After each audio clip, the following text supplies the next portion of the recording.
Actually, Sagan's a good bet for today's stage as long as the breakaway gets brought back. And that will be the chief intrigue of stage 13 as it rolls out from Bourg d'Oisans at the foot of Alpe d'Huez and takes the race 169 kilometres mostly west out of the mountains to Valence. There are a couple of small climbs along the way and an uphill drag towards the finish. To their wheel.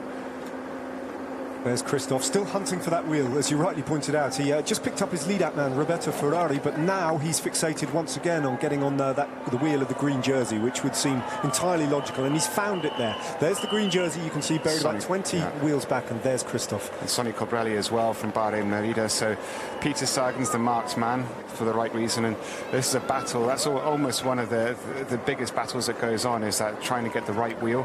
And with riders like Christophe and Sagan, you don't want to get mixed up in that sort of fight.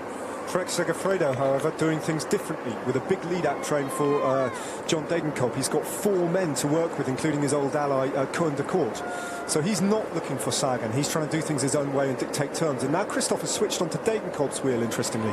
Michael Schär there just gave up, as you can see, but what a great ride he did, considering he did the last 10 Ks on his own.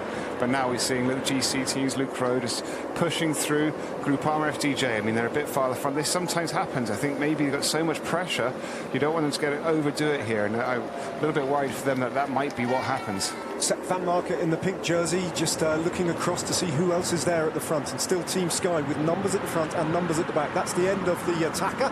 Michael Schär was caught in the blink of an eye and just passes through the peloton and out the back. Yeah, Team Sky just determined to get to that 3 kilometre, so 1.6 Ks to go now for them. It's getting nervy now, though, isn't it? Yeah, it is, but they'll be able to feel a lot happier once they're through that 3K mark and feel that Geraint Thomas and Chris Froome will be protected. Kwiatkowski doing it all himself. It's Chris Froome now is going to just try. No, he's like, I can't. Come on, man. Yeah, Froome dictating terms. Mia Kwiatkowski at that point unable to respond, and they just latch on. Kwiatkowski, Froome, and Thomas on the right-hand side of the road. Groupama FDJ doing a good ride now. They're around Demar. Still a long way to go if you consider when we talk about the final lead-outs. They don't want to get themselves too close to the front, which they might be getting a little bit overcook it here if they're not careful. A big part of what Demar can do here will rely on his Italian lead-out man, Jacopo Guarnieri, key to their chances of success, but they've got 3 numbers there, and Peter Sagan, a little bit further down, is just sitting on Demar's wheel. Where's Christophe?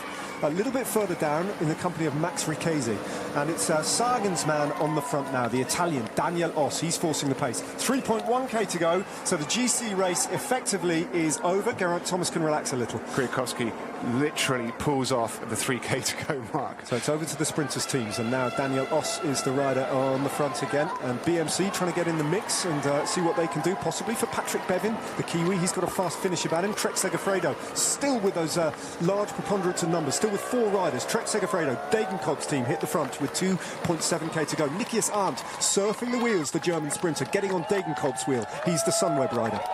Yeah, Peter Sagan as well, just surfing around there. Not got his train, but he's still got riders behind him, so it's a good point. They've got to try and get up to him. There's no point in him moving back down, but there is Peter Sagan, Christophe Laporte from Cofidis, I presume. Coming up from a bit further behind will be Christophe, Richiesi, Yves Lampaert there as well. That's where the real cluster of talent is. The big favourites are all around about 15, 20 riders down, a long way from the front, and a very different race is unfolding right on the front. The Trek Segafredo with an enormous show of strength at this point, taking it up a fairly long way out, but only 2k to go, and Degenkolb has got so much firepower for him to use now. So Degenkolb finds himself and his entire team there to be shot at, but David, they have got a lot of numbers there, and now in about 100 or 200 metres, the road will start to rise, and I would imagine by the time they get to the top of the climb, if Trek Segafredo is still on the front, they won't be there with 4 men. Christophe sensed the danger there that perhaps Trek Segafredo had too many riders up the front and he was so far back. Greg Van Avermaet's up there as well. Yep. But Christophe did a big effort moving himself up on his own. That's why you need teammates, because he probably could have just burned himself out of this one. He's got himself in Degenkolb's wheel. Peter Sagan a long way back, just moving up there, picking his riders carefully. If there's one thing Peter Sagan can do, it's look after himself. There's a lot of speculative efforts here. Look at Sepp van Marken look on Greg van Avermaet's wheel in the pink jersey. Yves Lampert from Quick-Step Floors, the Belgian national champion, really well placed. Now comes Jasper de Boost, who is in the breakaway from Lotto Soudal. They don't have Andre Greipel to work with. Colbrelli finds himself not in a great position, and still Trek Segafredo have 1, 2, 3 riders. The next one to take over will be Jasper Stuyven. So all these classic specialists now in the mix, and Edward Bersenhagen, the first show for him through 1.1 kilometres to go as Groupama FDJ get back on the front for Demar. Heinrich Hausler for Bauer Merida. Look out. Big dig from Philippe Gilbert on the left-hand side of the road. He is gone now with just under 1 kilometre to go. Gilbert, the long-range effort. Who's going to counter it? Possibly from Quick-Step Floors. He's dying now. Groupama FDJ, though, with a job on their hand on this rising terrain to pull back the fabulous Belgian. And they're all ganging up on the wheel of Groupama FDJ's lead-out train for Arnaud Demar. There's Christophe, Sagan, still Degenkolb. All the favourites, though, have to neutralise the attack of this man. One big effort from Philippe Gilbert, but these next few hundred metres are going to seem like an eternity for the Belgian. Can he get there? 350 metres to go. The bunch is right on him, and they're going to shut him down, and then all the sprinters are going to try their hand. Yeah, because that's worked out perfect for the Groupama FDJ sprint. They almost used Gilbert as a leader. Christophe in third. Peter Sagan going here. Demar's gone from a long way out, but Peter Sagan seems like he's in prime position. Here he is then, Alexander Christophe. Peter Sagan, the big favourite. Degenkolb is beaten. Demar is not beaten yet. Christophe, Sagan takes it. He puts his arm in the air, and victory has gone ultimately to the big favourite. But it was very, very tight on the line, and he had to leave it mighty late. And that entire run-in was animated by a wonderful attack from Philippe Gilbert. But in the end, you know what? What we have learned on the Tour de France more often than not is that Peter Sagan wins a bike race, and the pictures I'm looking at suggest that he's got at least a wheel's length.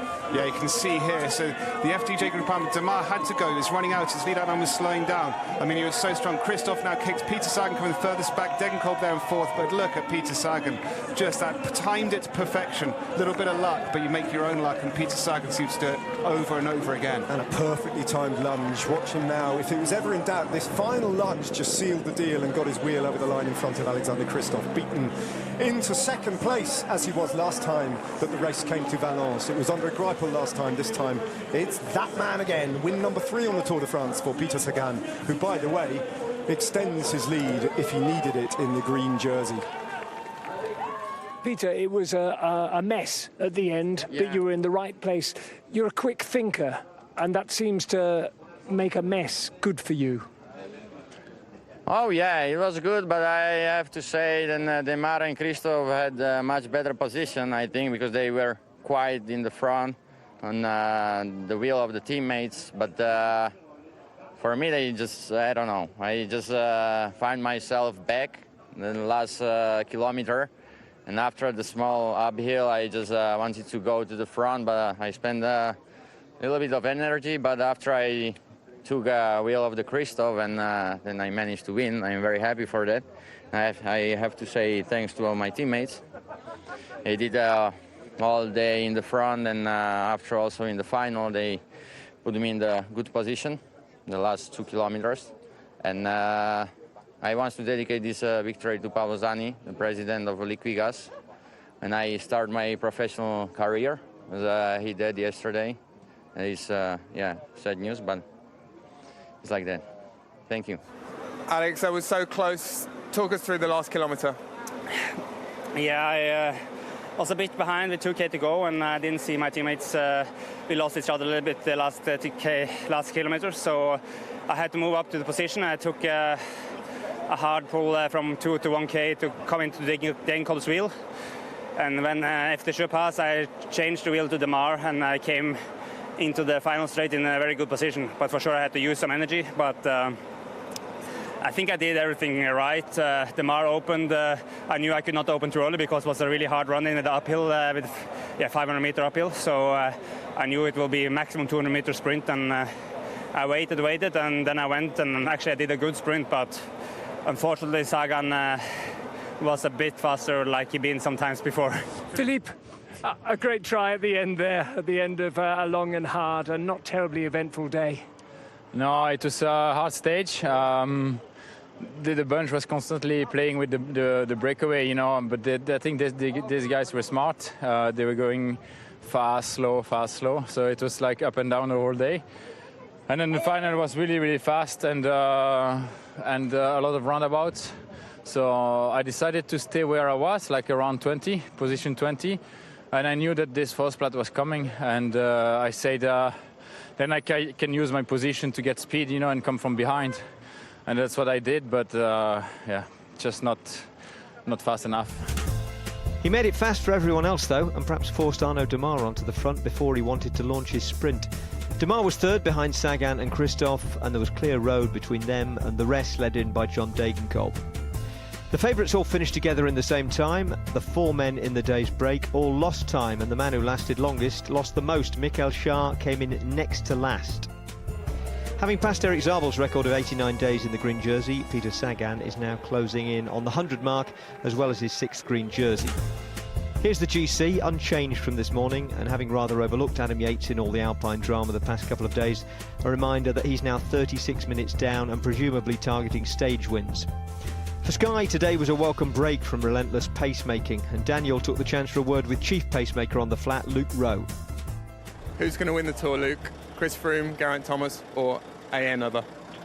Well, it's not another. It's one of them two.